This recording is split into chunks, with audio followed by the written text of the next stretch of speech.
Yung adlaw mga kabakyard, so katong mga duha ka estudyante na ako mga kabakyard nga ipasar sa exam, nato siya isa ka igsuon, so gigamit nako asa materialis. So ni inbreed ko mga kabakyard kay gusto na pud nako makuha ang iyahang pure blood. Kay nanaog ni nga linyada mga kabakyard, so sayangan ko og mapuo.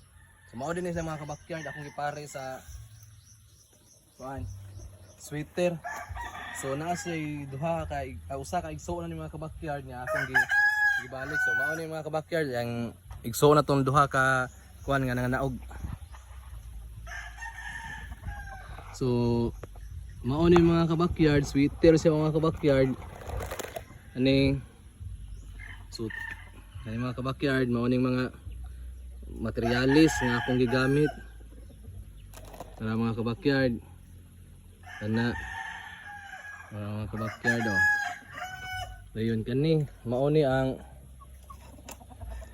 atong igsuon sa duha nga nakadaog pero wala pa ni kadaog mga kabakyard. Wala pa ni kadaog pero ako ni siyang gigamit. Kay kaluy-an man mga kabakyard, mangagi gid na prebuyag. O giagian pa og swerte mo nang nakadaog pod. So mao ni ang igsuon ato mga kabakyard. So tulo na kabuk mga bayi mga kabakyard. Ano? Tulo ka bayi. So mao na tanan mga kabakyard. Okay. So mao to mga kabakyard, so mao to gigamit na kong materialis mga kabakyard nya punpuhon kaluyan sa Ginoo og managhan. Ibaligya ra pud to nako. So baratuhay ra pud ta diari mga kabakyard. So isa toy ganahan mo palit, message lang mo puhon-puhon mga kabakyard. So ang deadline na to is sweater, lemon sweater mga kabakyard, puhon-puhon. Dahil naapog ko mga kabakyard nga another po nako nga materialis nga gigamit. So may dugong mga hatch. So tatanawon po ito mga kabakyard. Mao ni siya mga kabakyard. So mao ni mga kabakyard, another breeding na po ito mga kabakyard. Gawa man tayo lingyaw ani.